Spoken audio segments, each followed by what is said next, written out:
Hello साथियों, कैसे हैं आप लोग। आशा करता हूँ कि आप लोग ठीक होंगे और आप लोग को जो मैं वीडियो बना रहा हूँ उससे आप लोग काफ़ी कुछ आप लोग ज्ञान अर्जित कर रहे होंगे डॉक्टर भीमराव अंबेडकर जी के बारे में।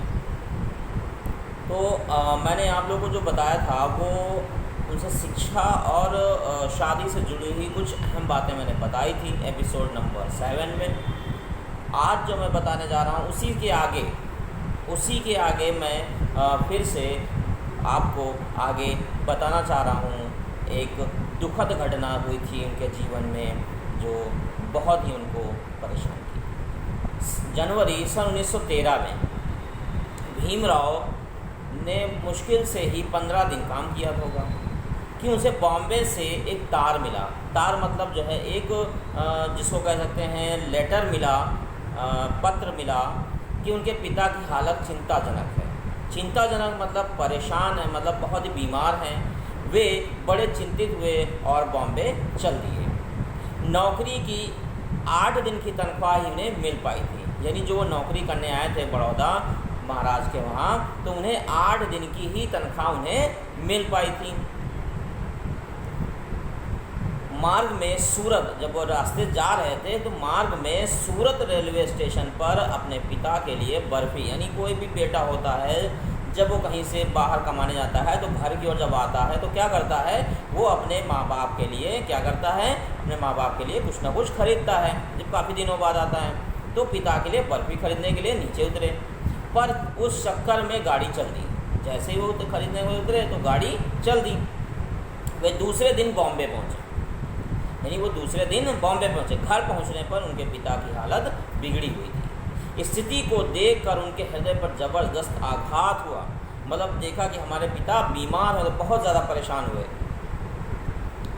राम जी मरणोन्मुख यानी मरने की अवस्था में चारपाई पर पड़े हुए थे, यानी आखिरी सांसें वो गिन रहे थे अपनी।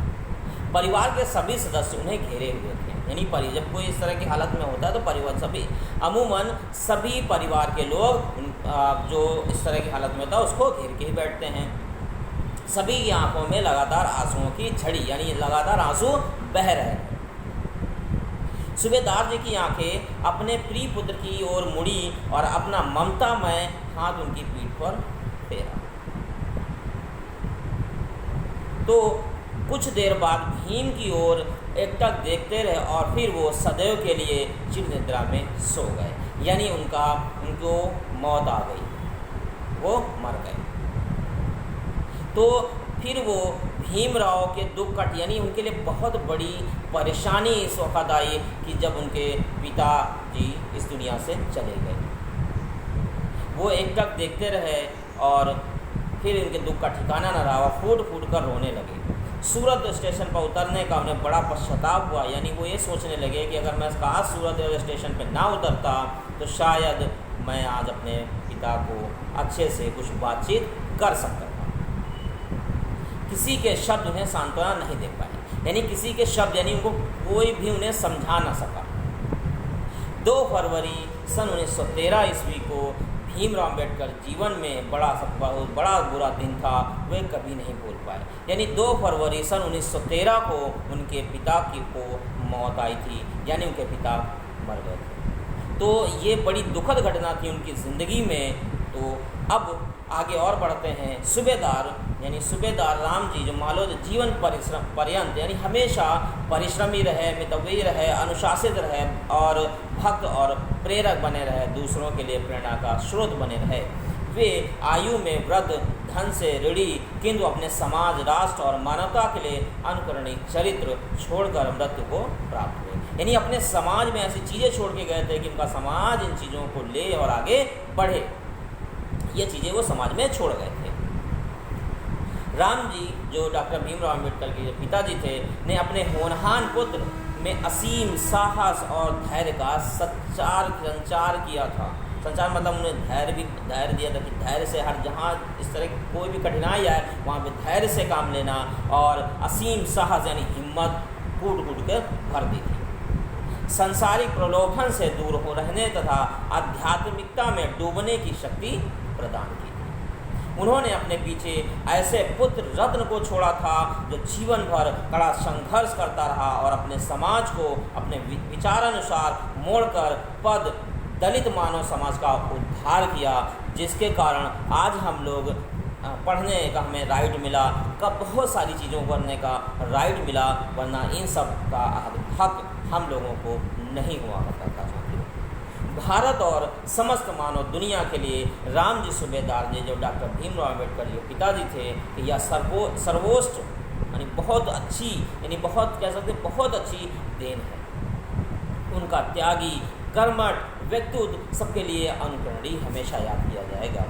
उनका कर्मयोग मानवता के हित में फलीभूत हुआ, जिस पर समस्त भारतीय समाज आज गौरवान्वित महसूस करता है, यानी अपने आप को गौरवशाली महसूस करता है साथियों। तो देखिए यहाँ पे हमें किसको हम अम्बेडकर जी को भी याद करते हैं बहुत अच्छे से। हम लोग उनका जो 14 अप्रैल को जन्म दिवस होता है उसको सेलिब्रेट करते हैं, सिर्फ लेकिन एक दिन करते हैं, बाकी दिन हम उनको भूल जाते हैं साथियों। ये बात थोड़ी कड़वी है मेरी, लोगों को बुरी भी लगेगी, इसके लिए मैं पहले से आपसे माफ़ी मांग रहा हूँ। क्यों? क्योंकि ये बात हमें हर रोज़ उनके बारे में जानना चाहिए, हर रोज़ पढ़ना चाहिए। उनके जो पिताजी का जो बलिदान था उसको भी याद करना चाहिए साथियों।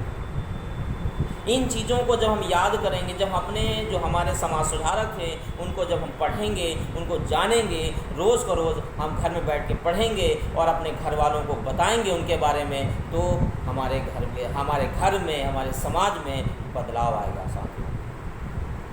तो इन सब चीज़ों को, छोटी छोटी बारीकियों को हमें जानते रहना है। और आगे मैं नेक्स्ट कल जो मैं बताऊंगा, अब यहाँ पे इनकी यानी गौरव, जब ये सारी चीज़ें हो गई, उनके पिता का जब इंतकाल हो गया, यानी उनको जब मौत आ गई, तो उसके बाद वो अमेरिका में शिक्षा के लिए प्रयास किया। तो इसके बारे में मैं कल नेक्स्ट एपिसोड नंबर 9 में आप लोगों को बताऊंगा साथियों। और मेरे चैनल को सब्सक्राइब करें, लाइक करें, शेयर करें और कमेंट ज़रूर करें। जो भी कमेंट आपके दिल में आ रहा है, जो भी आप सोच रहे हैं, उसको लिख कर ज़रूर बताएं साथियों, जिससे कि और भी ज़्यादा मैं कोशिश करूं कि आपको ज़्यादा से ज़्यादा ज्ञान दे सकूं साथियों। तो और इसी के साथ मैं आपसे आज विदा लेता हूं। Thank you.